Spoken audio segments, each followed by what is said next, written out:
বন্ধুরা, আমার হাতে যে মোবাইলটি দেখতে পাচ্ছেন, মোবাইলটির মডেল হচ্ছে রিয়েলমি জিটি মাস্টার। মোবাইলটি হাত থেকে পড়ে যাওয়ার পর ডিসপ্লেটি ড্যামেজ হয়ে গেছে। মোবাইলটি এখনও অ্যাক্টিভ কন্ডিশনে আছে, ইনকামিং কল রিসিভ করা সম্ভব হচ্ছে, কিন্তু ডিসপ্লেটি ব্ল্যাক হয়ে যাওয়ার কারণে আউটগোয়িং করা যাচ্ছে না। দ্যাট মিন্স ডিসপ্লেটি চেঞ্জ করতে হবে। এই ডিসপ্লেটি চেঞ্জ করতে যাবতীয় প্রসেস আমরা আপনাদের সাথে সরাসরি শেয়ার করব।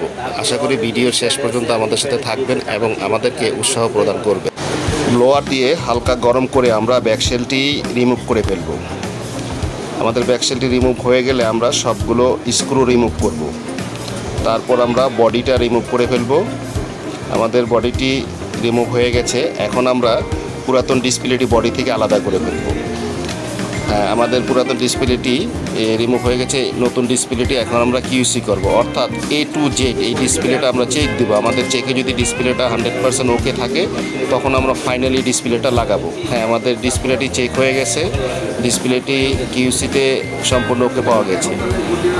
বডি থেকে পুরাতন আঠাগুলো খুব ভালোভাবে রিমুভ করবেন। পুরাতন আঠাগুলো রিমুভ না হলে অনেক সময় নতুন ডিসপ্লে ফিটিং ভালো হয় না, তো সেটা আপনাকে অবশ্যই সতর্ক থাকতে হবে। তারপর চারোদিকে আমরা আঠা দিয়েছি, এখন আমরা ফাইনালি ডিসপ্লেটা বসিয়ে দিব।